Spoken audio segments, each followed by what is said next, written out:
guys, what's going on? It's Ash here coming at you today in Raid Shadow Legends. Today I want to talk about muling and about player power in general. How to get higher player power than you currently have. First of all, why does it even matter? Who the heck cares how powerful your account is? Isn't it at the end of the day, you know, how effective your teams actually are?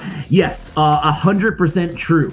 However, power can actually have some value. Number one is maybe if you have to get into some clans. Some clans do have like a power threshold on the accounts they let into the clan. But more importantly than that, actually in the arena, if you have a very high player power overall, for example, if we go ahead and take a look at my arena kind of board right now, a lot of players, when they're searching to, you know, who their next opponent's going to be, they'll look at the total player power when deciding who to hit next. And people with a very high player power, you just assume they have better gear than you do, and you usually stay clear. So a 5 million power, I'd probably be a little bit less likely to attack than a 1 million power person in the arena. So of course, these are little kind of factors that can go into, you know, consideration when boosting your account in terms of your overall player power to kind of help your arena defense if that's what you're looking for. That's what I do, especially in Platinum Tier Arena towards the end of the season.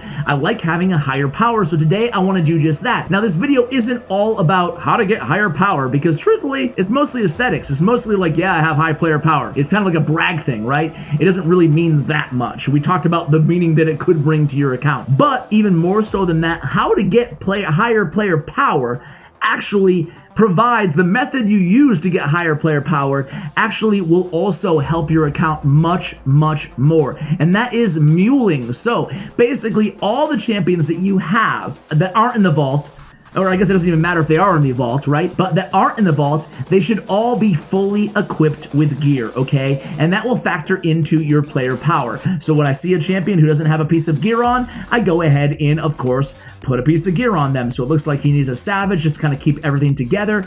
We will put a Savage on Ghostborn. Where are we? Here we go. And let's just put a random helmet on him. Doesn't even matter. I'm not even looking at the stats here, guys. I just want to make sure everybody is fully equipped with gears. So every single artifacts are on all my champions. Now, most importantly, what this is really doing for you guys, it is keeping your, and I like to have all my legendaries actually in decent gear as well, because you never know when you might use them. Do I have any speed? I do. I'll put that on Drexstar. And basically, the reason you're doing this, guys, is to increase your overall artifact capacity. So for example, if I go to one of my pieces of gear, and then I can see I have 681 out of 700 artifacts right now. But if I go to filter, and I click on equipped right now, I actually own 1,456 pieces of accuracy. So today, I'm gonna go ahead and equip a bunch of this gear on champions that don't have any gear on them right now and see how high I can bring my 7.9 million player power and see how high we can get it, right? So I'm gonna go ahead and do that right now. I'm gonna mule. I'll do one mule for you guys in case I haven't made it abundantly clear exactly what we're trying to do here. I think most of these champions are fully equipped in terms of my legendaries, but it's really my epics that aren't all fully equipped, especially my non-max champions, and that is something I want to stress again, guys. This is what you're going to be doing to your duplicate champions and to your champions who are not maxed out, right? So Armiger, for example, he is maxed, but I want him full gear, right? So it doesn't matter now with the filter system. By the way, filter system, be really cool if you could filter by level too, huh? I think that's the only thing missing, or star level, you know, like 5-star versus 6-star. I think that's the only thing kind of missing from filters, at least in my mind, something that I always am like, oh man, I wish they had that. So anyway, guys, I'm gonna go ahead and put, you know, some stuff on my boy Armiger, right? So I'm just gonna kind of throw anything on him because it doesn't matter. I can filter and look for this equipment later. Now, granted, it's gonna cost money to take these artifacts off, but this is something that you should be doing not to boost your player power, but it's something that you guys should be doing eventually to hold more artifacts on your account. Because usually when you get to the point where you have 700 out of 700 artifacts, you have to start making some tough decisions. So this is a way to kind of help that decision making so you can mule or hold your artifacts on various champions. In case you guys weren't aware, the stats that mean the most in terms of overall player power are resistance. So getting high resistance is going to give you a much higher player power, and then crit rate as well. So having crit rate gauntlets on your champions is going to give you higher player power as well. So let's just go to a totally naked champion, and I'll show you how we do it on a naked. This is going to get flagged from YouTube.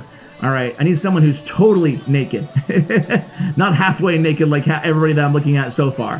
What I'm gonna do though, guys, is I'm just gonna go through and start equipping champions that don't have any artifacts on. So let's go ahead. I'm not gonna do it with Ray. Okay, here we go. Roshkar of the Tower. We're not even gonna look at anything here, guys. We're just gonna equip him full with artifacts, and then again, we'll be able to take these artifacts off vis-a-vis the filter system, and we'll be able to find them nice and easily. We can just search. I generally just kind of advise you guys, search artifacts always through your filter system, because search by substats. So if I need, you know, equipped, I'm always gonna go to equipped, excuse me, and I'm always just gonna go substats. Okay, I'm looking for a chest that is HP percentage, but I really want accuracy on a substat and primary stat, excuse me, HP percentage. But on the substat, I really want accuracy and I really want crit rate. And then boom, there they are. I know who I'm gonna have to take them off if I need them. So guys, I'm gonna go ahead and see how high I can get my player power. Be right back.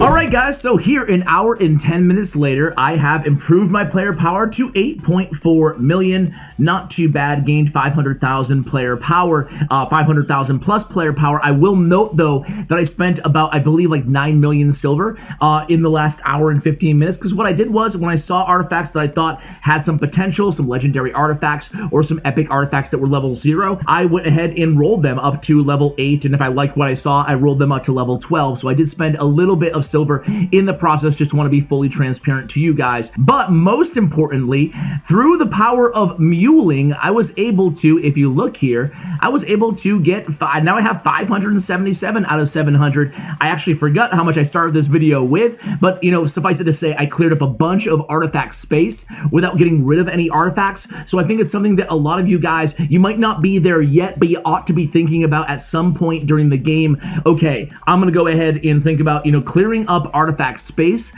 without necessarily getting rid of all your artifacts. Put them on champions you're not using, use them as mules, carry those artifacts, and sure, the downside, again, full transparency, is it's going to cost you silver to take away those artifacts, but it's also better than losing artifacts that you think are going to be valuable to you at some point inside the game and allow you to actually improve your artifact capacity and also gain a little bit of power for the reasons that we mentioned at the top of the video as well. So guys, let me know what you thought of this video. Do you like these ideas? Is this something that you guys do? Do you use your champions to mule artifacts, thereby increase your artifact storage kind of artificially? Let me know in the comments below. Let me know if you have any other kind of tips or tricks along these lines in terms of artifacts management or player power in general. Guys, thank you so much for watching, and as always, take care, guys.